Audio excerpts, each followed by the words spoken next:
నమస్కారం అందరికి. ఇప్పుడు మనం డిగ్రీ ఫస్ట్ ఇయర్ వాళ్ళకి ఫస్ట్ సెమ్ లో డేటా డ్రైవెన్ డెసిజన్ మేకింగ్ అనే సబ్జెక్ట్ చూస్తున్నాం కదా. ప్రీవియస్ వీడియోలో థర్డ్ యూనిట్ నుంచి కొన్ని టాపిక్స్ కంప్లీట్ చేసాము. సో ఇప్పుడు నెక్స్ట్ టాపిక్ ఏముందంటే మనకి machine learning. So machine learning అనేది మనకి ఏంటిదంట, it is considered. So machine learning and artificial intelligence are the buzz words in data analytics in present scenario. Machine learning and artificial intelligence are considered to be two different areas, but in fact machine learning is a branch of artificial intelligence. So machine learning అనేది ఏంటంటే ఒక branch అంట. దేంట్లో? ఏఐలో. AI అంటే artificial intelligent లో ఒక branch అనేది ఏంటిది? Machine learning. So machine learning అనేది దేనికి అసలు ఏంటిది అంటే మనకి ఇది మనిషి అవసరం లేకుండా, ఎవరైతే హ్యూమన్ బీయింగ్ ఉంటారో వాళ్ళ అవసరం లేకుండా సిస్టమ్ ఓన్లీ ఏవైతే ప్యాటర్న్స్ ఉంటాయో లేదంటే మనం దానికి ఇచ్చిన డేటా ఉంటుందో అది తీసుకొని అది దాని ఓన్ గా ఏదైతే ఉంటుందో డెసిజన్స్ అవి మేక్ చేస్తుందంట. అంటే డెసిజన్స్ అనేటివి తీసుకుంటదంట. ఎవరు? మెషిన్.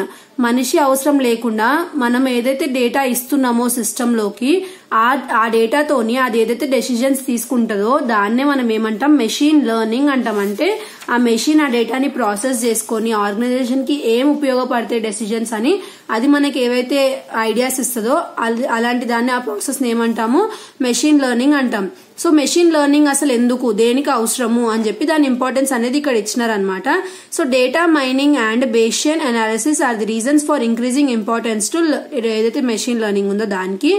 అది మెషిన్ లెర్నింగ్ ఇంపార్టెన్స్ పెరగడానికి ఏంటివి ఎక్కువ మెయిన్ రీజన్స్ అంట? డేటా మైనింగ్ ఇంకా Bayesian analysis. The ever growing data volume variety cheaper computational process has made machine learning compulsory. So ఏదైతే డేటా వాల్యూమ్ ఉందో, వెరైటీ ఉందో, ఇంకా చీప్ ఉందో, సో అలాంటి వాటికి మెషిన్ లెర్నింగ్ అనేది చాలా చాలా చాలా కంపల్సరీగా యూజ్ చేయాలంట. సో ఏదైతే the big and complex data can be accurately analysed and automatically models are produced. So ఇందులో ఏమవుతుందంట, ఏదైతే చాలా పెద్దగా ఇంకా టఫ్ డేటా ఉందేనో అందులో సో అలాంటి డేటాకి అనలైజ్ చేయాలంటే మనిషితోని కాదు కాబట్టి అలాంటివి మెషిన్ లో ఇస్తే అది ఈజీగా ప్రాసెస్ చేసుకుని మనకి మోడల్స్ అనేటివి ప్రొడ్యూస్ చేస్తుందంట.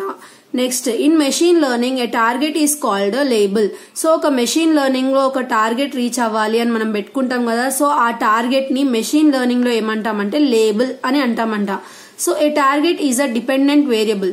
సో ఒక టార్గెట్ అనేది ఇందులో ఏంటిదంటే డిపెండెంట్ వేరియబుల్. అంటే దేని మీద ఏదో ఒక వేరే ఆస్పెక్ట్ మీద అది డిపెండ్ అయ్యే ఉంటది. ఇండిపెండెంట్ వేరియబుల్ కాదు ఒక టార్గెట్ అనేది ఎందులో? మెషిన్ లెర్నింగ్ లో. A variable in statistics is called a feature in machine learning. So ఒక వేరియబుల్ అనేది మనం స్టాటిస్టిక్ లో ఏదైతే వేరియబుల్ ఉంటుందో దాన్ని మెషిన్ లెర్నింగ్ లో ఒక ఫీచర్ గా కన్సిడర్ చేస్తామంట. A transformation in statistics is called feature creation in machine learning.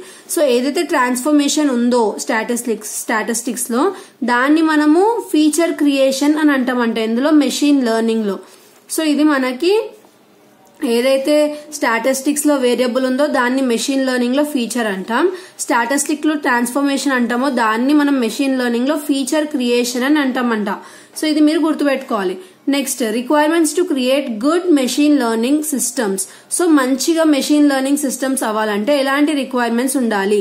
Data preparation capabilities. మనం ఇచ్చే డేటా నుంచి అది డెసిజన్స్ తీసుకుంటది కాబట్టి మనకి మంచి డేటా ప్రొడ్యూస్ చేసే క్యాపబిలిటీ ఉండాలి. నెక్స్ట్, మనకి ఆల్గరిథమ్స్ తెలిసి ఉండాలి, ఆటోమేషన్ ఉండాలి, ఇంకా ఇటరేటివ్ ప్రాసెసెస్ తెలిసి ఉండాలి సిస్టమ్ కి. నెక్స్ట్, స్కేలబిలిటీ ఉండాలి సిస్టమ్ కి. ఎన్జెంబుల్ మోడలింగ్ అనేది తెలిసి ఉండాలి. సో ఇవన్నీ ఉంటే మనకి ఒక మంచి గుడ్ మెషిన్ లెర్నింగ్ సిస్టమ్ అనేది ప్రిపేర్ అవ్వబడుతుందంట.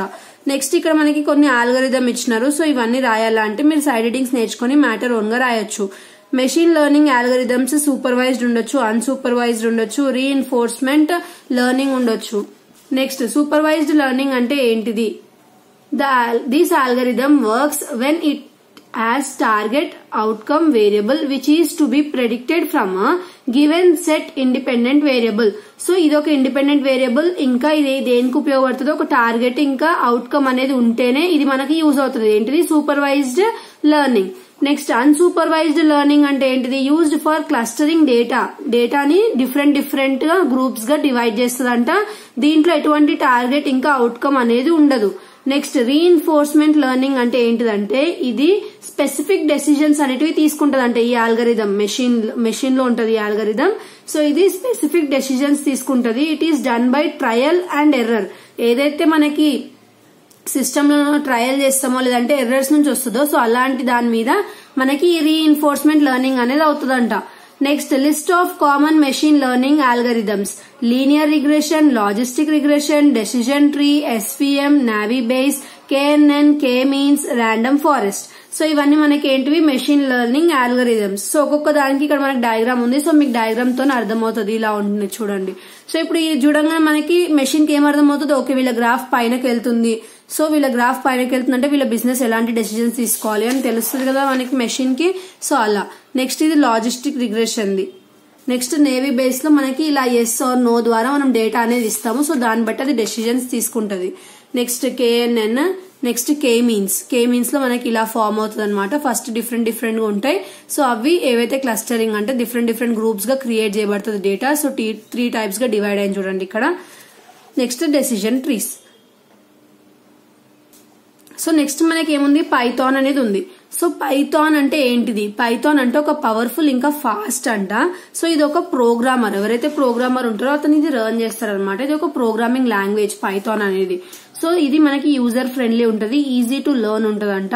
ఎవరన్నా దీన్ని ఓపెన్ చేయొచ్చు, లైక్ మనకి సిస్టమ్స్ ఉంటే ఎవరన్నా దీన్ని హ్యాండిల్ చేయొచ్చు ఈజీగా. సో ఇది మనకి జనరల్ పర్పస్ హై లెవెల్ కి యూజర్ ఫ్రెండ్లీ ప్రోగ్రామింగ్ లాంగ్వేజ్ అంట.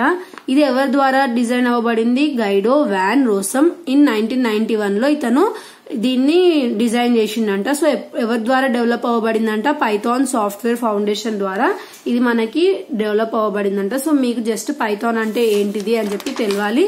ప్లస్ ఇక్కడ మనకి పైథాన్ యూజర్స్ అనేటివి ఇచ్చినారు. So readable, easy to learn, free, open source, exemption handling, large standard library, memory management, cross platform, easy to learn, ఈజీగా learn చేయొచ్చు. ఇది free ఉంటది. ఓపెన్ సోర్స్ అంట ఇది.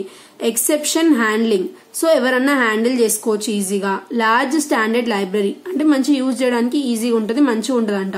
మెమరీ మేనేజ్మెంట్, మనది ఏదైతే డేటా ఉందో దాన్ని ఈజీగా మేనేజ్ చేసుకోవచ్చు.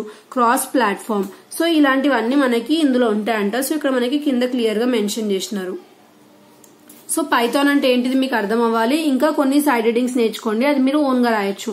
నెక్స్ట్ ఇక్కడ అప్లికేషన్స్ ఉన్నాయి చూడండి, పైథాన్ ఎక్కడెక్కడ అప్లై అవుతుంది అని చెప్పి.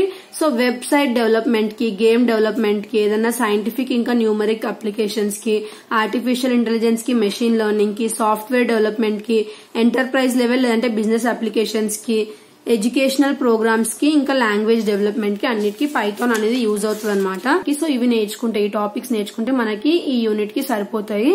సో నెక్స్ట్ వీడియోలో మనము నెక్స్ట్ యూనిట్ స్టార్ట్ చేద్దాం. Thanks for watching.